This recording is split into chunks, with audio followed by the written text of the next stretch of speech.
여러분, 우리가 마음이 상처받고 몸이 상할 지경에 이르되면 하나님 말씀 못 듣습니다.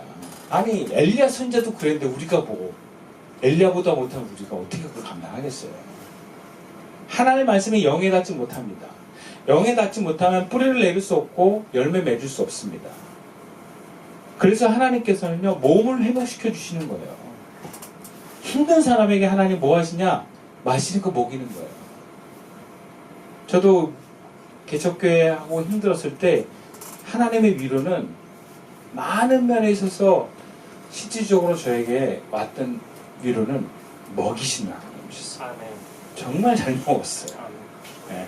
그래서 정말 신기하게 많이 먹었어요. 거의 10년 만에 만난 어떤 선교사님은, 아, 목사님 잘 되셨어요? 하더니 저를 횟집으로 부르더니 회를 땄더니 하나님 목사님 사랑하세요 하고 막 우고 내 앞에서 되게 신기한 일을 그때 많이 했었어요. 마시는 거 먹이고, 네. 막 이렇게 위로해 주시고.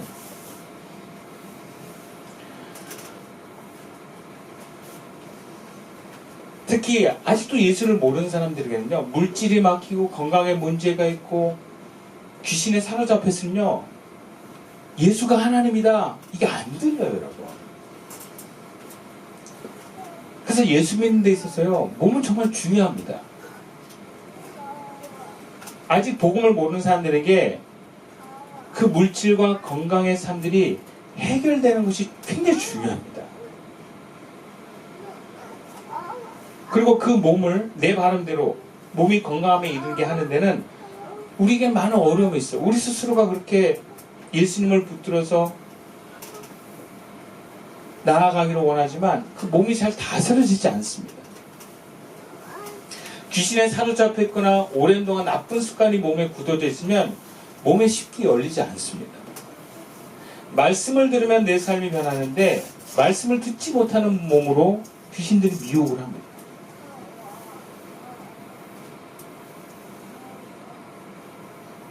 둘째는 몸이 마음의 병이 들어서 내 의지대로 움직이지 않을 때가 있어요. 마음이라는 게 내 마음대로 되지 않잖아요.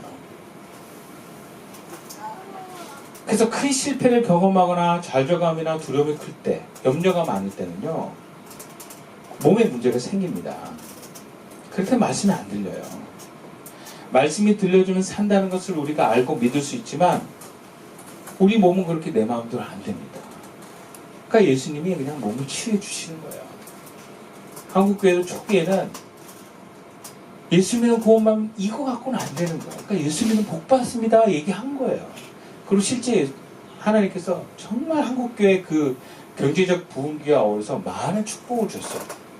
정말 많은 교회 다니는 사람들이 그 복을 맛봤습니다. 몸이 나았어요. 조영기 목사님의 그 강력한 사역이 뭐냐면 치유 사역이에요. 기적이 많이 일어났어요. 안진뱅이가 일어나고, 그리고 막 병이 낫고, 그런 일들이, 기적들이 많이 일어났어요. 그러니까 사람들이 막 몰리면 아픈 사람들 다 오는 거예요. 막 줄 세워가지고 막 기도하고 안수하고. 그러니까 그것을 막 나은 사람들이 어떻게 해요? 막 교회에서 열심을 내요. 그러니까 우리가 몸이 낫는 게 참 중요하다. 여러분, 예수 믿으면서 예수 잘 믿으면 몸을 잘 관리하셔야 돼요.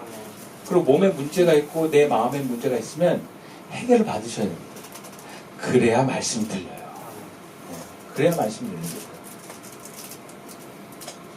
그렇다면 우리는 어떻게 해야 우리 몸을, 말씀을 잘 들을 수 있는 건강함으로 나아갈 수 있겠습니까?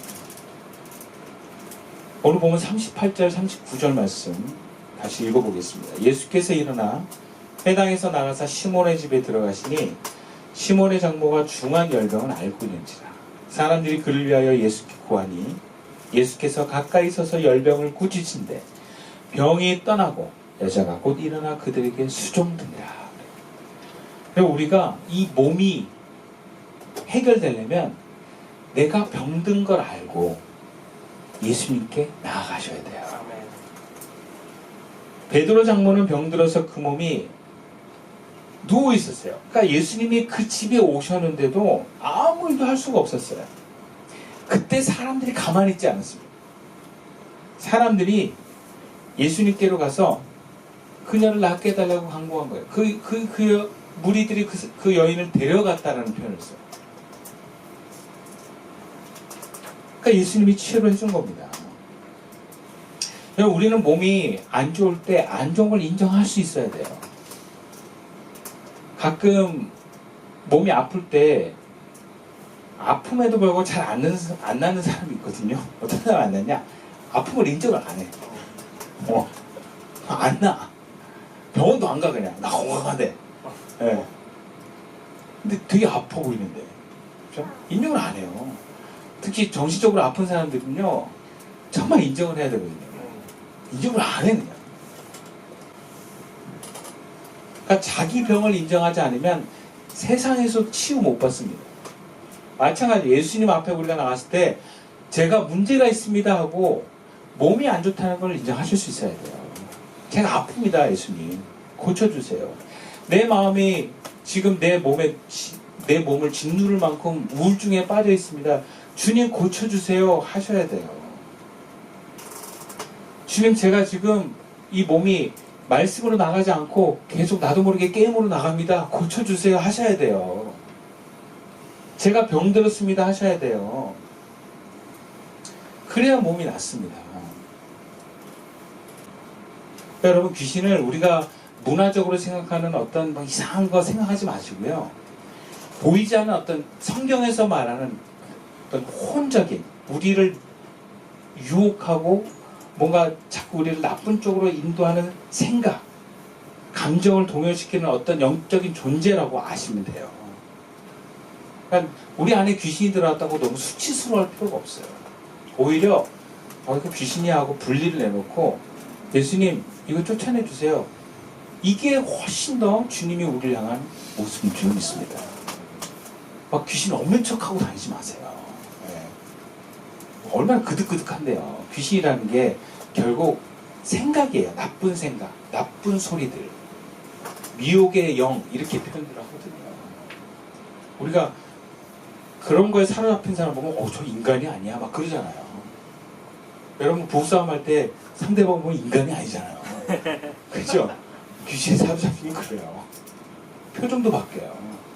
인상이 확 바뀌어요. 우리 상준 씨 얼굴이 되게 험악했었거든요. 그때 볼 땐 제가 볼 땐 교만 귀신 줄 막 드글드글했어. 근데 지금은 얼굴 많이 환해졌어. 뭐 귀신에 이름을 붙이는 것조차 좀 재밌지만 좀 유치하긴 해요. 열병 귀신, 뭐 교만 귀신, 뭐 건축 귀신, 뭐 이런 거 한다고 우리가 뭐 진짜 그렇게 써요. 근데 우리가 그냥 이름 붙이고 이렇게 함으로 인해서 분리하고 뭔가 떼어놓을 수 있다라고 하는 장점이 있는 거예요. 그거를 내 힘으로가 아니라 예수님께 가져가셔라. 그러면 해결됩니다. 두 번째는요. 보물 42절과 43절 말씀이에요. 날이 밝음에 예수께서 나오사 한적한 곳에 가시니 무리가 찾다가 만나서 자기들에게서 떠나시지 못하게 만류하라 하매 예수께서 이르시되 내가 다른 동네에서도 하나님의 나라 복음을 전하여야 하리니 나는 이 일을 위해 보내심을 받았노라. 우리가 몸이 열리려면 하나님 나라를 위한 제자의 길로 가십시오. 예수님께서 지금 가버나움에서 사역을 하셨는데 이 고향 나사렛에서는 달리 많은 역사가 일어났어요. 많은 병들을 고쳐주고 정말 많은 귀신들이 떠나갔습니다. 얼마나 많은 사람들이 왔음에도 불구하고 예수님이 한 사람 한 사람 정성스럽게 손을 얹어서 고쳐주셨겠습니까? 그런데 이제 그 다음 날이니까 예수님이 이 가버나움을 떠나시려고 하는 거예요. 그러니까 마을 사람들이 예수님께 찾아와서 일단 떠난 예수님을 막 쫓아갑니다. 그리고 붙드는 거예요. 예수님 우리 마을 떠나지 말아 주십시오 하면서 간청하는 겁니다. 그래서 자기네 곁에 모셔두라고 하는 것입니다. 그러자 예수님이 나는 다른 동네에 가서도 하나님 나라의 복음을 전해야 된다 말씀하신 거예요. 그리고 그 이유를 분명히 말합니다. 나는 이 위를 위해서 보내심을 받았기 때문이야. 그러니까 이 가버나움의 치유만 위해서 온 게 아니야. 나는 이 다른 동네까지 다 가서 복음을 전하고 치유 사역을 위해서 온 거야 라는 얘기죠. 즉 그 자신의 존재 이유와 사역의 방향을 분명히 알고 나아가신 거예요. 우리가 예수님을 인해서 한때 몸이 낫고 귀신이 떠난 일들을 경험한 사람들이 계속 귀신이 떠난 상태면 좋은데 다시 병들고 귀신에게 사로잡히는 일들이 다시 일어납니다. 아마 형이 또 귀신 또 들어갈 수도 있어요. 또 잠 못 자게 할 수도 있고. 원래 그래요. 귀신 나갔다가 또 들어오기도 해요. 그러니까 내보내는 것도 중요하지만 다시 안 들어오게끔 우리를 지키는 게 중요합니다. 우리가 몸도 그렇잖아요. 병 나은 사람한테 의사가 뭐라 그래요? 다시 병 걸리지 않게 식단 조절하시고요. 뭐 좀 운동 좀 하시고요. 주의하셔야 됩니다. 라고 얘기를 하잖아요. 또 걸릴 수 있으니까. 근데 어떤 경우는 그렇게 예수님의 은혜를 많이 받았는데 예수님이 잘 다시 느껴지지 않는 경우가 많아요. 그리고 사람들이 그렇게 예수님으로 해서 복도 많이 받았는데 예수님이 기뻐하시는 길을 가는 게 아니라 자기가 원하는 길로 가는 경우도 많이 있습니다. 왜 그렇습니까? 그것은 내 삶의 방향이 은혜를 주신 그 하나님께 응답하려고 하는 삶이 아니라 은혜를 주신 그 하나님도 좋은데 나는 계속 은혜 받았다는 자기 만족과 자기 이기적인 마음을 붙들고 있기 때문에 그렇습니다. 왜 사람들이 예수님 못 가게 합니까? 우리를 위해서 떠나지 말라 달라는 거예요. 예수님 여기 있어서 우리만을 위해서 치료해 주시고 우리만을 위해서 고쳐달라는 거예요. 얼마나 이기적입니까, 여러분? 자기밖에 몰라요.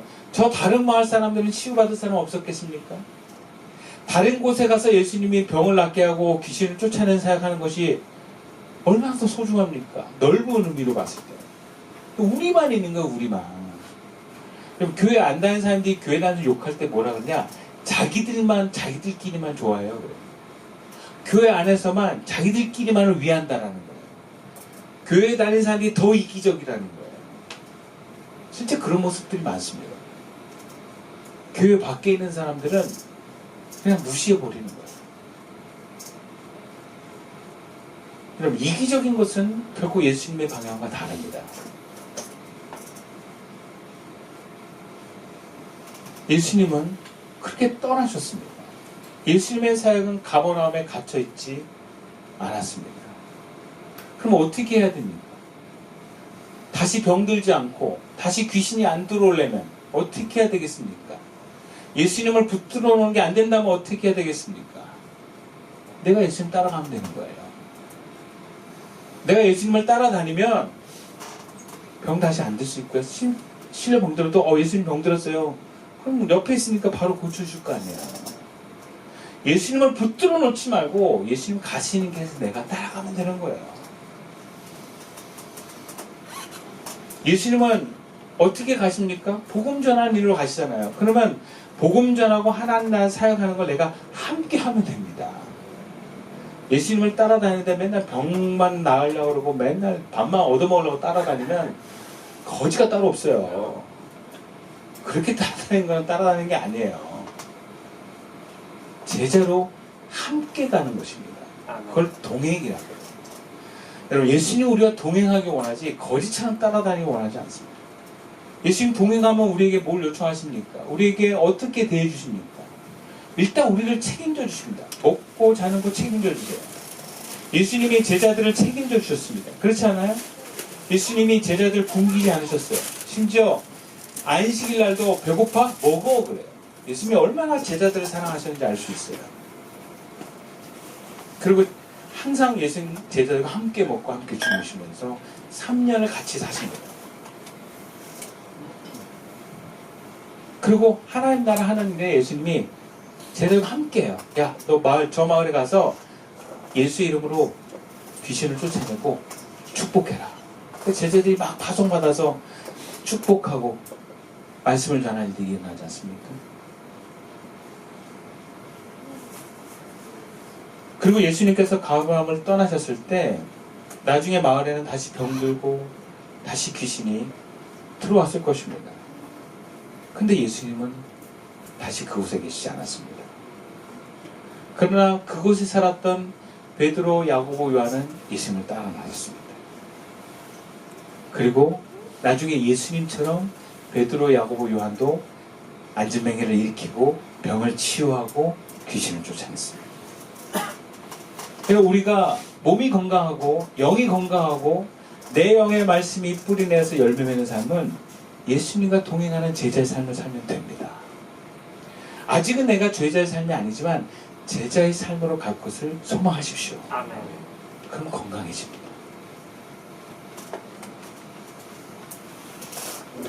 한국교회는 많은 분들이 예수님을 믿고 질병이 낫고 귀신이 쫓겨가고 물질이 풍요로워지는 엄청난 축복을 받았습니다.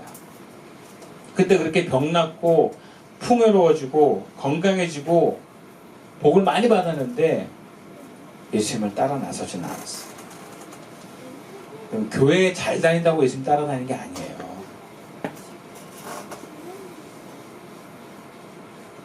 내가 실질적으로 예수님과 교제하면서 예수님의 말씀에 내가 순종하는 삶을 사는 것입니다. 여전히 나 자신을 위해서, 나 자신만을 위해서 예수님을 자기 마음에 가두고 예수님을 소유하려는 것은 그분과 동행하는 삶이 아닙니다. 결국 교회는 병들고 교인도 병든 일이 일어났습니다. 말씀이 심겨지지 않아서 성도들의 마음들이 피폐해지는 경우가 많았습니다. 아무런 열매가 없는 거예요. 이렇게 저렇게 살다가 천국만 가면 된다는 얘기도 합니다. 예수님을 따라가는 것, 그것이 우리가 건강해지는 길입니다. 아멘. 예수님을 모신 성도는 예수님처럼 하나님 나라 복음을 전한 일에 예수님과 함께 나아가는 것, 그 동행이 우리를 건강하게 합니다. 예수님의 제자는 예수님과 다니면서 예수님을 닮고 예수님의 습관을 따라하게 되어 있습니다. 근데 반대로 예수님은 떠나셨는데 가버나움에 내 몸이 여전히 버티고 있으면 그 몸은 다시 병들고 귀신이 들어옵니다. 그래서 다시 악순환에 빠지게 됩니다. 여러분, 예수님의 은혜로 내 몸과 내 마음에 해방이 왔다면, 은혜를 받아서 내가 살아나고 있다면 이제는 내 영의 말씀이 심겨지기를 사모하십시오. 그래서 말씀을 늘 사모해서 그 말씀대로 살아가기를 소망하십시오. 그래서 내 삶에서 열매 맺기를 열망하십시오. 그 열매가 풍요로워지는 것을 꿈꾸십시오. 그런 삶을 살기를 주님은 원하십니다. 만약 지금 내 몸에 문제가 있다면 치유하십시오. 그리고 예수님과 늘 함께하기를 소망하십시오. 말씀을 마치겠습니다. 몸이 병들고 마음이 여전히 힘들고 무겁다면 나도 모르게 죄를 지는 상태가 됩니다. 그럴 때 예수님을 꼭 찾으십시오. 그리고 삶에 어려움이 있는 분들은 예수님 기도하세요. 예수님 도와주세요. 예수님 장사가 너무 안 되는데 장사가 잘 되게 해주십시오. 네. 그렇게 함께 기도하세요. 그리고 마음이 너무 외롭고 우울하고 답답한 사람도 기도하세요. 주님, 내 마음을 치유해 주십시오. 우리 청소년들도 너무 스트레스 받고 앞날이 막 두려워도 예수님 기도하세요. 도와주세요. 인생의 신앙의 선배들을 보면 정말 예수님이 도와주셔서 기적 같은 일들이 많이 일어났습니다. 저도 청소년 때 하나님께 기도했고 그 하나님이 제 길을 열어주셨어요.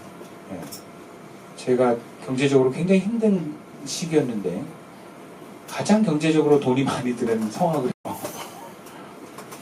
장학금 받고 대학에 들어갔어요. 주님이 도와주시니까 가능하더라고요. 정말 기적이 일어납니다. 이미 기적을 맛본 성도님이라면 계속해서 주님과 소통하기를, 제자의 삶을 살기를 선택하십시오. 주님이 도와주실 것입니다. 기도드리겠습니다. 은혜와 사랑이 많으신 하나님, 주님의 은혜로 예수도 믿고 내 영혼에 하나님을 만나게 해주시니 감사합니다. 그러나 분주하고 바쁘고 힘든 삶의 여정 속에 또 상처받고 또 두려운 사건들이 우리를 사로잡고 말씀을 잃어버리게 합니다. 나도 모르게 어둠의 영에 사로잡힙니다. 귀신이 나를 유혹합니다. 자비를 베풀어 주시옵소서. 특별히 우리의 몸을 치유해 주시옵소서. 우리의 마음을 치유해 주시옵소서. 하나님 말씀에 사로잡히고 예수님과 동행하는 데까지 나아가기를 원합니다. 몸과 마음이 상할 때 방치하지 말게 하시고 치유해 주신 예수님을 경험하게 하여 주시옵소서. 그리고 한때 몸과 마음이 치유받고 삶의 형통과 큰 복도 받았는데 예수님을 가버나움에 머물기를 붙들기만 하고 나는 예수님과 함께 나아가지 못하는 모습이 있다면 주여 용서하여 주시옵소서. 주님과 동행하는 제자의 삶을 살기로 결단할 수 있도록 용기를 주시고 믿음을 주시고 소망을 주시옵소서. 우리 시선교회가 늘 주님의 임재 가운데 있게 하시고 몸과 마음이 상처받고 힘들어하는 사람들에게 맛있는 음식과 치유의 차와 커피와 디저트를 풍족하게 나눠줄 수 있는 공동체가 되게 하여 주시옵소서. 그래서 그 육신이 낫고 마음이 치유되어서 이제 그 영에서 하나님을 만나고 경험하는 데 나아가도록 돕는 교회가 되게 하여 주옵소서. 그러기 위한 사랑을, 그러기 위한 여러 가지 상황에 복을 내려주시고 또한 넉넉한 물질을 부어 주시옵소서. 귀하신 예수님의 이름으로 감사하며 기도드립니다.